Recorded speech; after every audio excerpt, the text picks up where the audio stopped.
Yo guys, what's going on? I'm Tim Kelly, joined by Akeem Balaam. This is the Real Sports Talk Game 6 recap of the Eastern Conference Finals. Akeem, what's going on? Hey, what's up? Everything is good, Tim. Just got done watching Game 6. Huge beatdown, huge performance. Indiana Pacers got exactly what they needed and can't wait for Game 7 on Monday night. Yeah, there is no doubt about it. First off, you can follow us on Twitter at LI495Akeem and at CashKelly_TRST, KASH Kelly_TRST.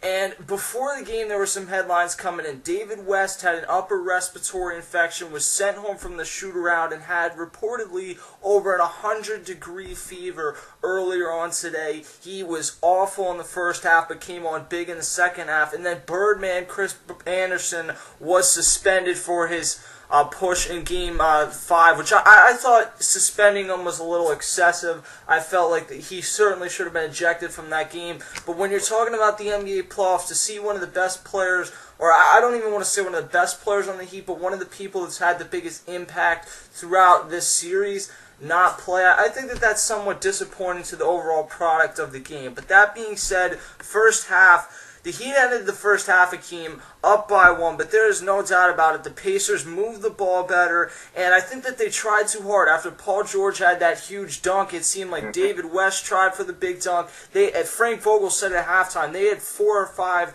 real easy chances in the paint where they could have done floaters or kicked it out to the 3, and instead they tried to get the emphatic dunk, and they missed, and that's what allowed the Heat to get out in transition and lead at halftime. Mm-hmm. Yep, that's really what happened. There was really a lot of missed opportunities, like you said, that the Pacers had. I mean, the Pacers, like you tweeted, really ought to have been up by about 10 or 12 points at the end of that first half, but I think they tried to play, like you said, after that Paul George dunk. Everybody else, it seemed like, trying to outdo the other, and that's what really allowed the Miami Heat to get back into the game, and that's why they had that 1-point lead, because neither team really shot all that well. The Pacers missed opportunities, but the Pacers had pretty good defense in that first half. It's just that, you know, they just tried too hard, like you said, and you know, that's why they only had that. They were down by 1 point. But like you said, after that, we all know what happened after that. The rest was history. That third quarter, and then it went from there. Yeah, there's no doubt about it. In the first half, just to finish out the first half notes, Chris Bosh and Dwayne Wade, who coming to the game had a bullseye on their chest, they were awful in Game 4. They weren't a whole lot better tonight. They were combined 1 of 10 in the first half from the field. And I have a feeling tonight, if Dwayne Wade even falls asleep, he might be waking up in one of those Gatorade dreams, because I know that he's hurt. But the performance that he put out there tonight, no explosion, nothing. He brought no impact to the team. He has an excuse that he's hurt. Chris Bosh has absolutely no excuse except the fact that he's soft, and that's the bottom line, that in this series he has been of no impact on the offensive side, and defensively he has just been manhandled by Roy Hibbert inside the post. Yep, and that's been the one matchup that really Frank Vogel and the Indiana Pacers really wanted to exploit. We talk about, even when he was injured, that interior matchup with Roy Hibbert, what they wanted to do last year. They didn't do it last year because they went away from their game plan. They're doing it last year with a healthy Chris Bosh, and he's just getting exposed day in and day out, game in and game out. Inside, Bosh has been absolutely, like you said, nowhere to be found. There's a reason why everybody on the internet loves to go on and with all these dinosaur memes about Chris Bosh, because he is as soft as a wet sponge. I am telling you right now, he's been absolutely dominated interiorly by Roy Hibbert this series. Yeah, and there's no doubt about it. And the thing that had saved him throughout the playoffs is he was somehow pulling these threes out of his ass, for lack of a better term. He didn't do that tonight. He struggled shooting the ball as well. And in the third quarter, the Heat got dominated. They were down by as much as 15. They were outscored 21-9 overall. Miami Cavaliers was trending worldwide on Twitter. Wow. And the one thing that I want to say is, while LeBron James got absolutely no help in this fourth quarter, he was 10 of 21 from the field tonight, and he looked a lot more like the LeBron James that was playing on the Cleveland Cavaliers in this third quarter, because to me, he was settling for outside jumpers, and a lot of that had to do with the fact that he just could not get inside because he had no no one else that he could have passed the ball to if he were trapped inside or whatever the case is. But I think that he settled a bit too much in the third quarter for shots, and I didn't like that out of him. But the bottom line, Dwayne Wade was terrible in the third quarter, and there was a point where I just said, why is Dwayne Wade even on the court at this point? Because Chris Bosh is healthy, he's a big body, I guess you keep him out there. Dwayne Wade was a liability in the third quarter, and it was more than he just wasn't healthy, but he was bringing nothing to the Miami Heat in the third quarter, to the point where the Heat were down by, I think, 15 points. They were about to be going into the fourth quarter down by 15, and then the Pacers turned the ball over. LeBron got those 2 foul shots to end the third quarter. It was 68-55, and with that, it kind of felt like the Pacers left the door open when they had a chance to close things.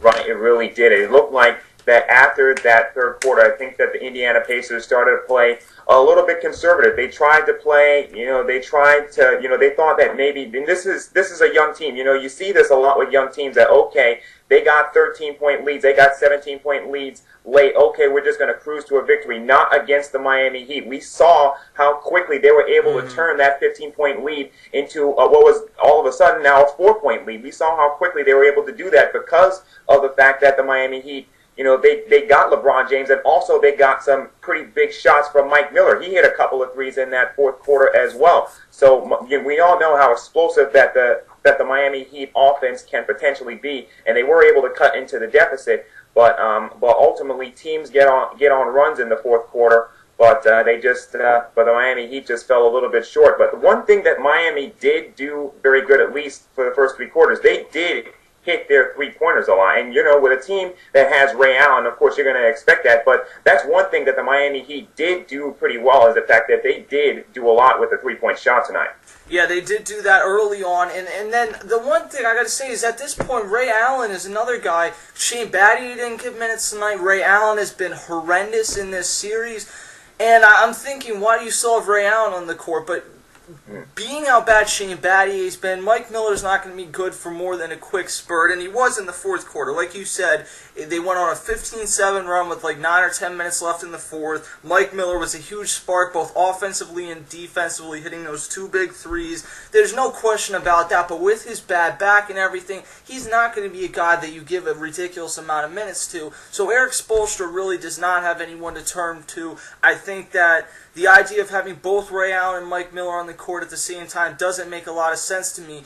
But they're going to have to do something with either keeping Joel Anthony on or somebody, because if they're not going to give those minutes back to Shane Battier, they cannot keep Ray Allen and Mike Miller both on the court at the same time, because Ray Allen is not producing, and they need someone at the very least that's going to be another big body in there.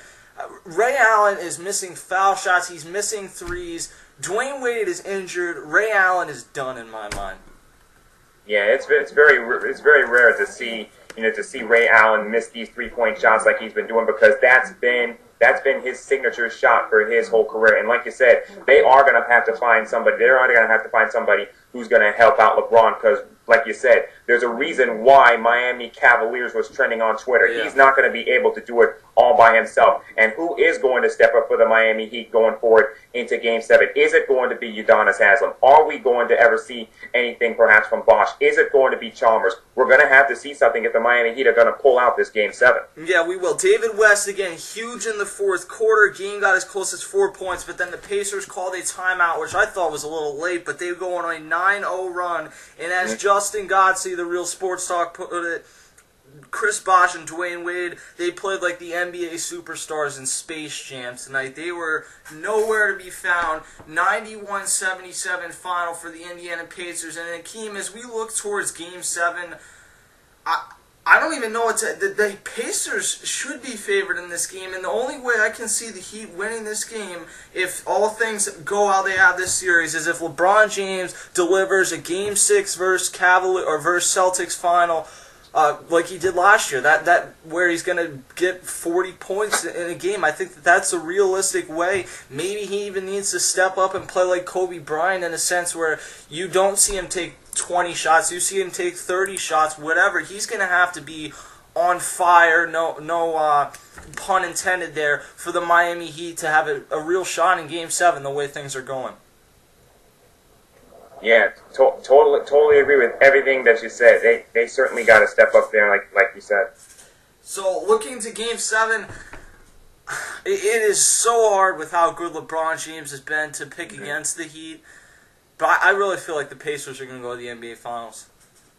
Oh yeah, I'm kind of tempted to pick the Indiana Pacers as well. I mean, it is going to be a little bit of obviously a disadvantage with the Pacers going back on the road, and we saw what happened in that Game 5. But I just, for some reason, I just have a feeling that Game 7 on the home floor, I just have a funny feeling that LeBron James is going to step up. He's going to have some kind of 30 or 35 some odd point game, but like you said, even if LeBron is able to go off for that many points, like I think he's going to be able to do, somebody else is going to have to step up. Another thing that really hurt the Miami Heat tonight was, like you said, the suspension of Chris Anderson, and that really hurt them tonight.